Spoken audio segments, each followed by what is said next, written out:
Nesse instante nós fechemos os nossos olhos físicos para que tenhamos uma melhor facilidade em termos de concentração.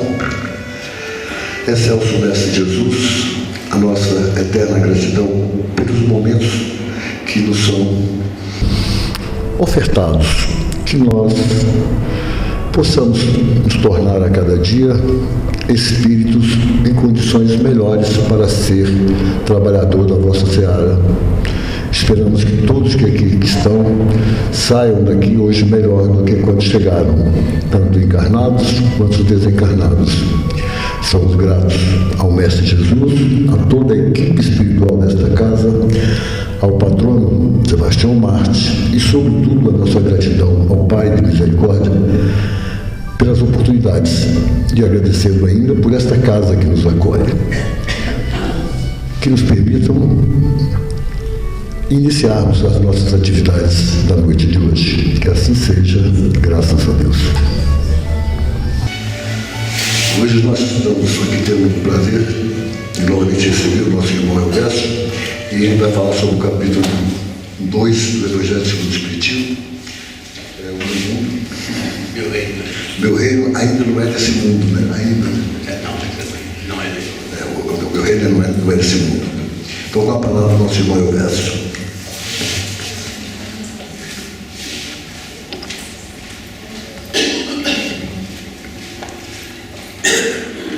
Muito boa noite a todos. Boa noite. Sejam bem-vindos, encarnados e desencarnados. É sempre um motivo de muita honra, de muito prazer vir aqui e poder, com os irmãos, ter esses instantes maravilhosos. A prática do Espiritismo, ela requer de cada um de nós sempre alguns cuidados. Um deles é nunca deixarmos da vinculação ciência, filosofia e religião. Às vezes nós pendemos para o Espiritismo apenas no aspecto religioso. Não é que é pecado, não. Isso aí é que nós vamos ficar pendente mesmo, nós vamos ficar torto. Vou usar a expressão ficar torto é melhor. A gente fica torto, porque nós vamos deixar outras áreas sem os devidos cuidados. O meu reino não é deste mundo, é do Evangelho de João. Para quem gosta depois de dar uma revisada, e é interessante que se faça mesmo essa revisada, está no capítulo 18 e seguintes, lá do João. O João é um evangelista. O Evangelho segundo o Espiritismo, ele é exatamente extraído dos evangelistas, Mateus, Marcos, Lucas e João. O João ele ainda estava bem novinho quando ele conviveu com Jesus. Ele conviveu muito tempo, só que quando ele foi escrever, já foi, se Jesus no ano 33 retornou ao plano espiritual, a gente fala assim, mas não é assim não, viu? Isso é só na linguagem narrativa aqui. Se formos fazer um estudo, nós teremos uma outra narrativa. Então o João, no ano 33 Jesus retorna, e o João continua, mas só resolve escrever sobre Jesus 30 anos depois. Então as coisas não aconteceram assim de imediato. Nós já conversamos sobre isso e todo mundo domina isso, apenas estamos só relembrando. Por exemplo, a Bíblia é um livro que surgiu no mundo religioso, no mundo cristão, 300 anos depois.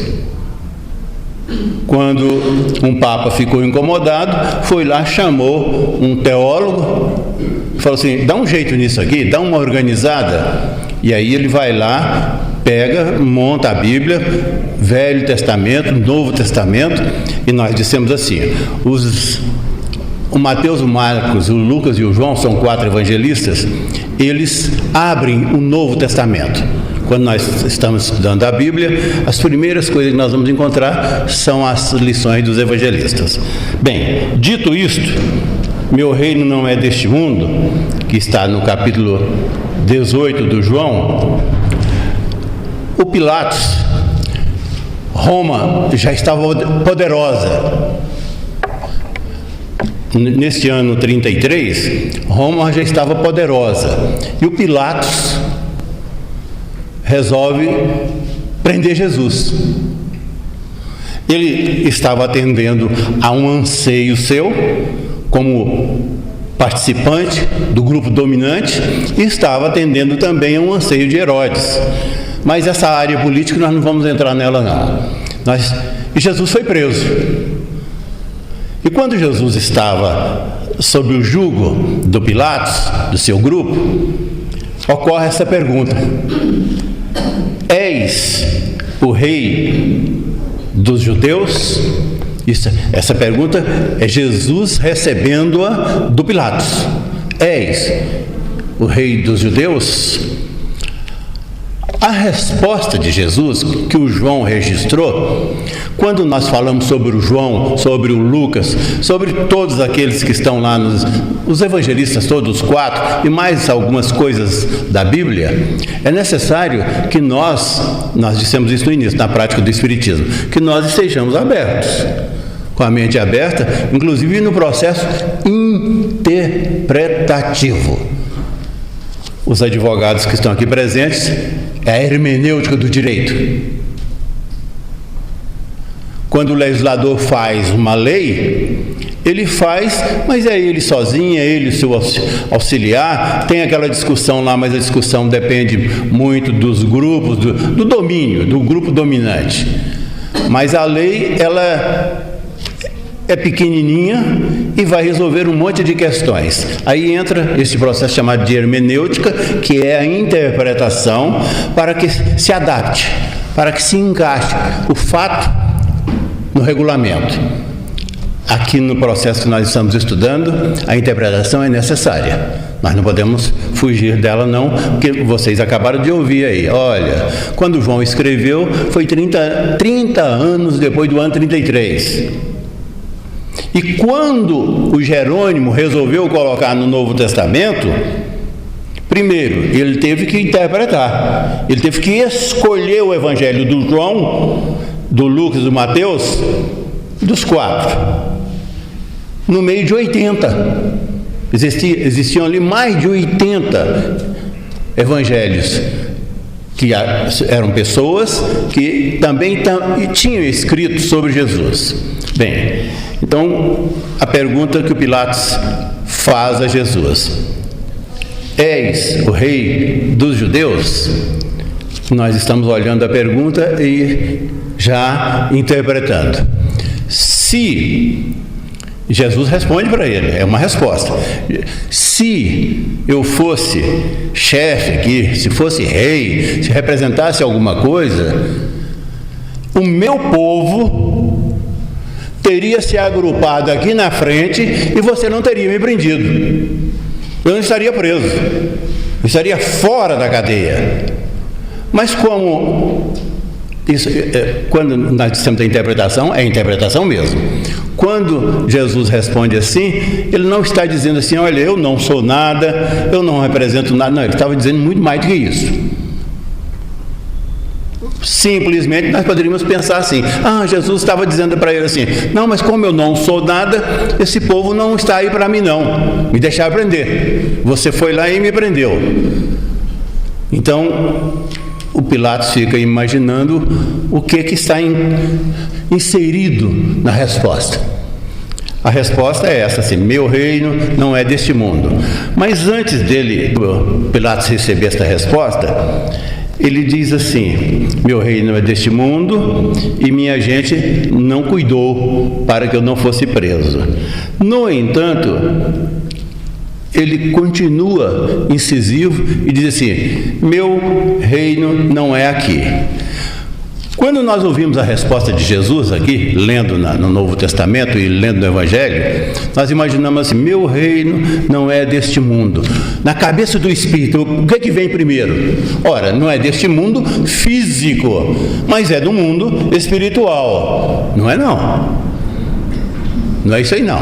Nós aí estamos resumindo muito a nossa conclusão. É um pouco mais do que isto. Meu reino não é deste mundo. Porque a palavra mundo aí, o que ele está querendo dizer? O que o João quis que nós entendêssemos no Evangelho? Meu reino não é deste mundo. É do mundo físico? Ou é do mundo espiritual? O João conhecia os dois e poderia estar se referindo aos dois. É mais, é um pouco mais.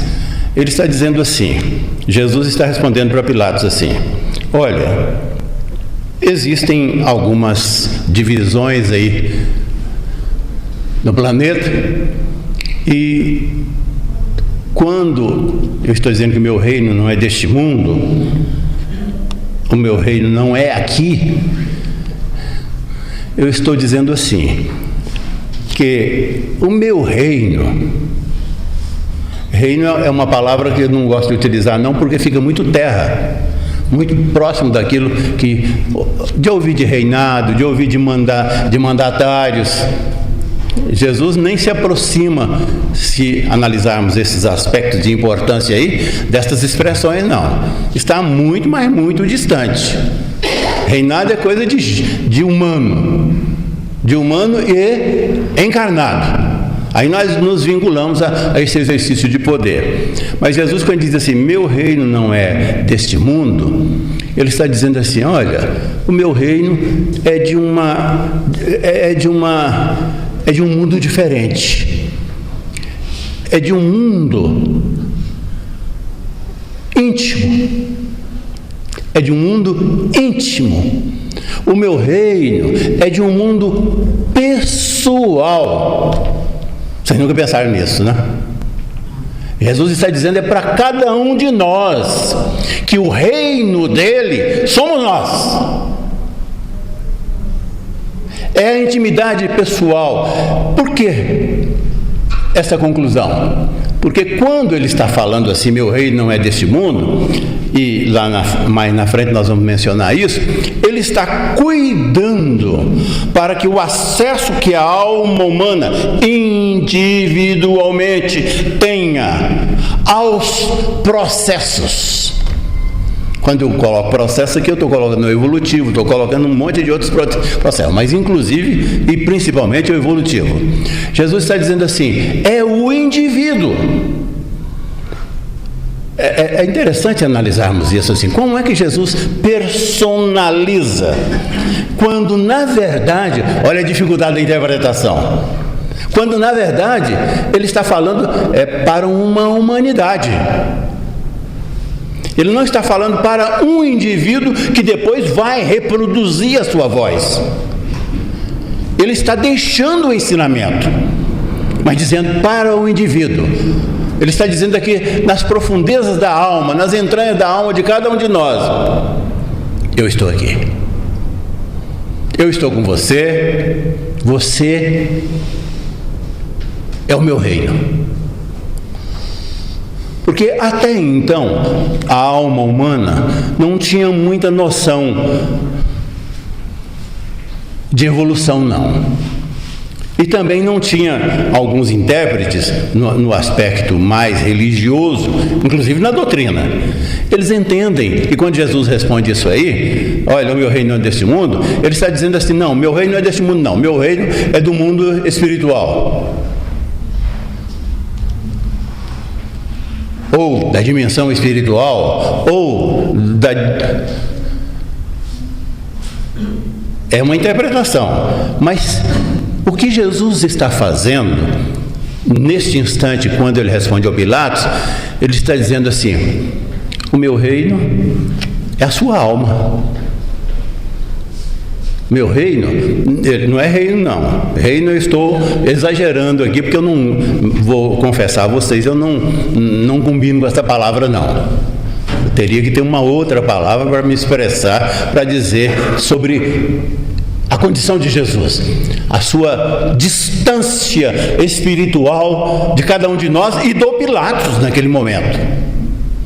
Mas ele está falando na intimidade, para a alma, para que o Pilatos compreenda Olha, eu estou preocupado com o chão que você está pisando e com o caminho que você irá trilhar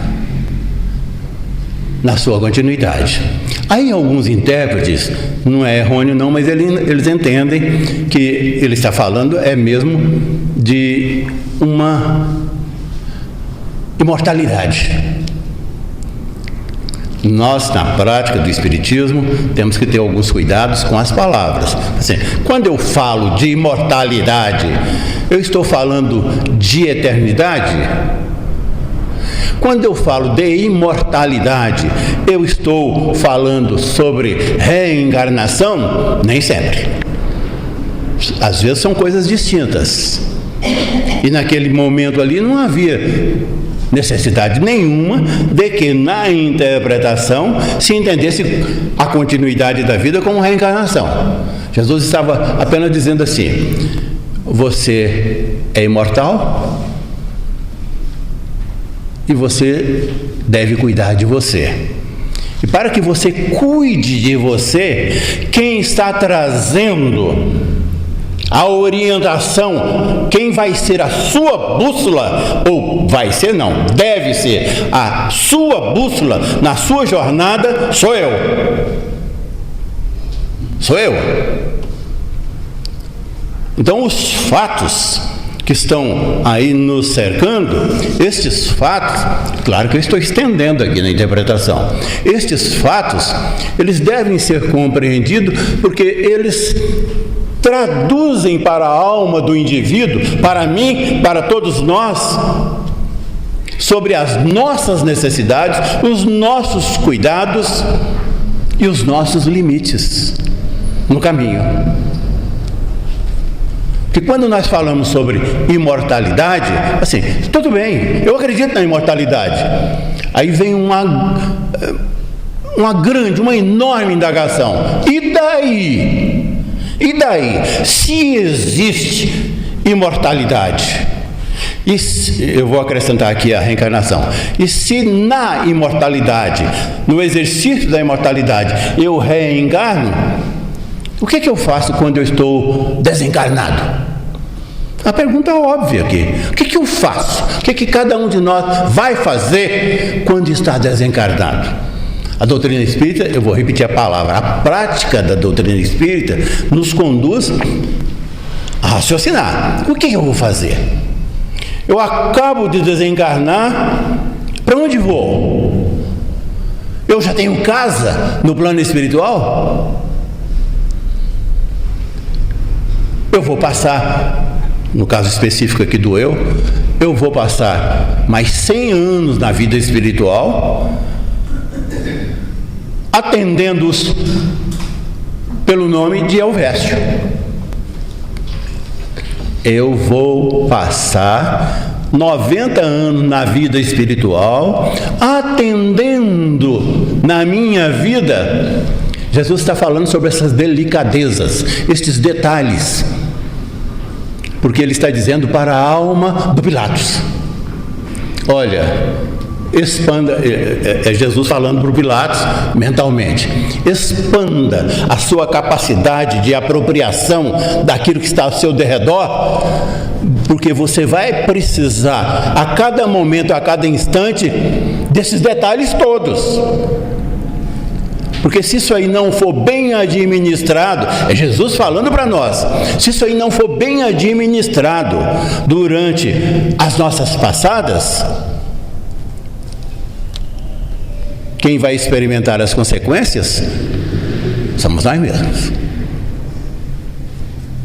Eu não tenho como transferir, por mais que o terceiro me ame,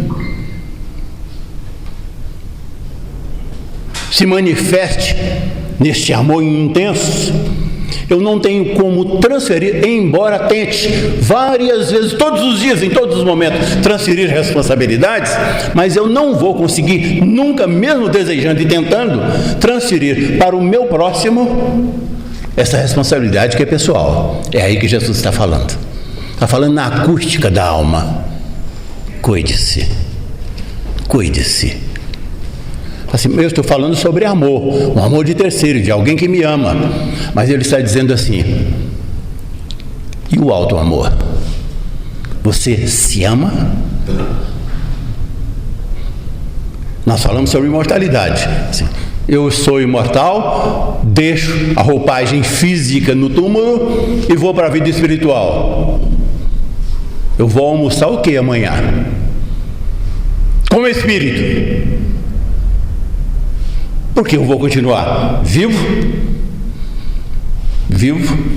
com os hábitos idênticos àqueles que eu tive no dia anterior.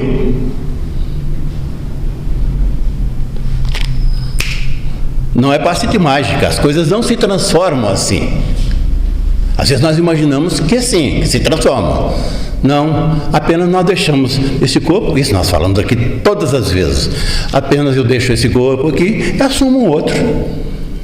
Um outro corpo, que quando eu estava me preparando para voltar aqui para este corpo que eu estou deixando, eu já deixei ele pronto. E um corpo que eu utilizo todos os dias, porque eu durmo e saio deste corpo e vou utilizar o outro corpo.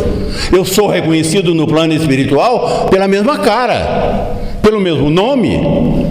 Mesmo, eu estou falando agora de encarnado, ou seja, durante o sono. Porque quando eu desencarno, eu também serei reconhecido no plano espiritual pela minha cara e pelo mesmo nome, até o próximo reencarne.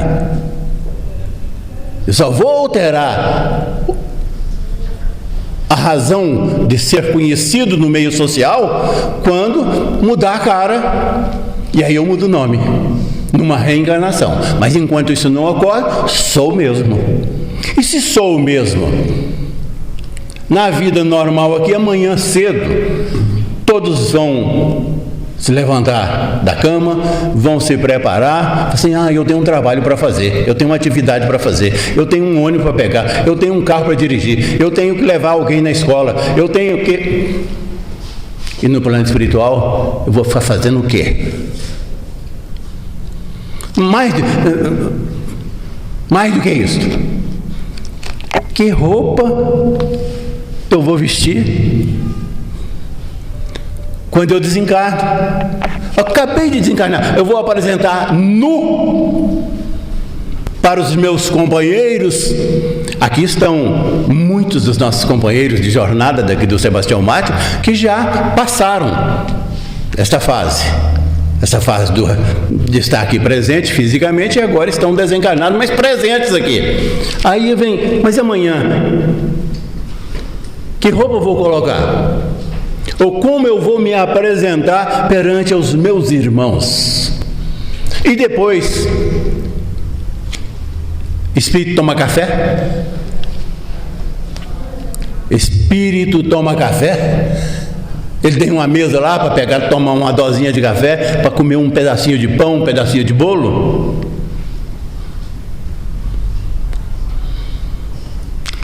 Jesus está falando para Pilatos exatamente sobre estes detalhes todos. Ora, para Pilatos não. Eu falei que ele individualmente estava falando para Pilatos, mas ele estava falando para uma sociedade terrena inteira. Uma sociedade que, quando Deus criou o planeta Terra e que as coisas foram se definindo e a população terrena já ficou ali definida, e nós tivemos um processo evolutivo, porque no começo disso aí a gente nem gosta de mencionar, porque a gente não era nada mesmo. Depois é que a gente vai assumindo uma forma aqui e outra ali, vai até chegar no ponto do livre-arbítrio. Isso demora 40 mil anos nas nossas passadas. O que eu fiz como alma em 40 mil anos, até chegar um instante de ter na minha mão, na minha apropriação pessoal, o livre-arbítrio. Pilatos estava ouvindo essa lição, mas não era ele que estava ouvindo, não. Era a sociedade terrena que estava ouvindo, e o João registra isto. no capítulo 18 e seguintes do Evangelho de João, existem aí alguns esclarecimentos. Então, quando ele diz assim: meu reino não é este mundo, meu reino não é daqui, esse reino aí é forçando a barra, porque na verdade Jesus, utilizar o adjetivo rei para Jesus, nós estamos colocando ele para e passos com... Deixa para lá. Ia citar alguns nomes aí, mas depois, na hora que eu morrer, eu vou para o inferno quando eu faço essas coisas aqui. Eu assumo tantos compromissos, né, que aí eu já fico pesado. Então eu vou deixar de citar. Mas comparar Jesus com alguém do nosso nível e dizer: olha, meu reino... Então alguns intérpretes acham, eles imaginam que Jesus está falando sobre a vida futura, para o futuro. E é, porque ali no presente o Pilatos não estava entendendo nada. Nada. É possível que ele tenha feito uma reflexão logo após, as pessoas pensam, ele tenha parado para analisar o que é que ele está me dizendo. Porque quando ele diz assim: olha, se eu fosse o rei desse povo aí, eu não estava aqui na sua frente não estava preso não, porque eles teriam lutado por mim, teriam passado a mão nas armas e teriam invadido este palácio, e eu não estaria aqui amarrado na sua frente. Amarrado, eu estou exagerando aqui, porque eu não sei se Jesus estava amarrado ou não. Meus queridos irmãos, nós estamos falando, nós temos um novo horário aqui. Hoje eu estava perguntando para o Dr. Nivaldo que hora que eu tenho que devolver para ele a palavra, porque se deixar por minha conta, daqui um pouquinho vocês vão ter que ter travesseiro nas terças-feiras, que eu fico aqui tão empolgado, né? E nós vamos continuar, mas já estamos nos encaminhando para encerrar. Então Jesus, ele se refere ao futuro. Ele se refere à imortalidade, embora não seja mencionado aqui, mas inserido está a ideia de reencarnação, porque na imortalidade eu não vou ficar sendo chamado de Elvésio o tempo inteiro. Eu vou assumir um outro corpo num tempo desses, vou ter um outro corpo que não é físico, para utilizar principalmente nas incursões noturnas. Atenção, pessoal, Jesus, quando fala com Pilatos, ele está falando sobre isso também. O que eu faço quando eu estou dormindo? O meu espírito não tem necessidade de ficar ali no corpo roncando. Estou exagerando no ronco, viu? Ele não tem necessidade. Ele, por envolvimento com um corpo menos físico, ele sai. E eu vou fazer o quê? É isso que Jesus está dizendo para o Pilatos. Até quando você estiver dormindo, cuide-se. Veja onde bota o pé. Preste atenção no que você está dizendo. Porque você responde por tudo. Você é o responsável por tudo. Às vezes nós temos um desejo enorme, e praticamos isso, um desejo enorme de transferir as nossas responsabilidades para o outro. Nós nos sentimos mais leve com isso. Mas não tem jeito não.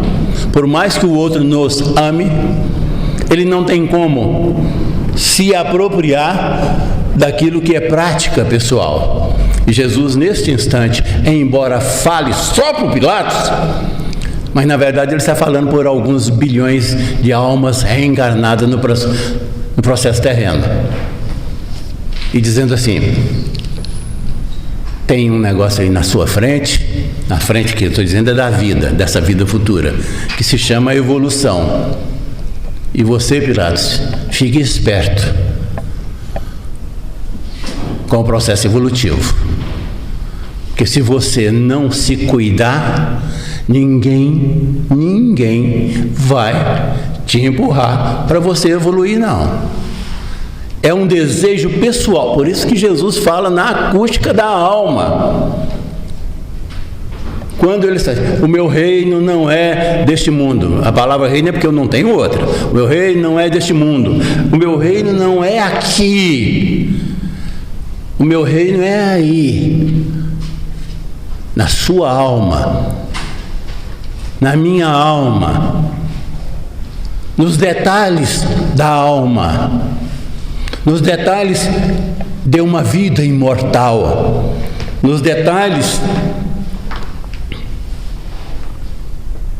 do exercício de um sentimento chamado amor.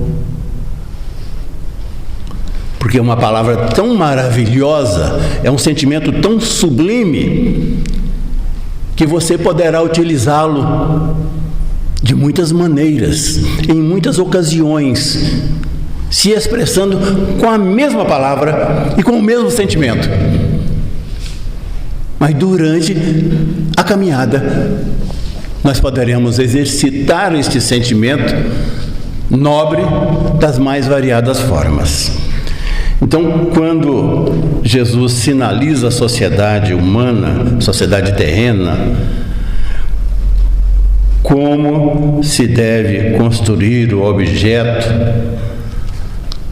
os principais objetos das suas preocupações do processo evolutivo, ele faz assim, na intimidade, para que primeiro nós não sintamos constrangimento nenhum, para que nós não sintamos pressão nenhuma, e para que nós sintamos Jesus. Porque é uma entrega absoluta. Não há como nos entregarmos a Jesus parcialmente. Ó Jesus, aqui das 6 da manhã até as 8 da manhã eu estou convosco. Mas após as 8 da manhã eu não estou mais. A entrega é absoluta. Não é uma entrega só de exercício religioso, que eu estou me apropriando da fé e lançando mão da fé para me manifestar. Não, não. É uma entrega absoluta de emoções, de sentimentos, de desejos, de fatos pessoais de cada um. Mas o que Jesus disse para um, ele disse para todos. Interessante isso. Ele não falou no ouvido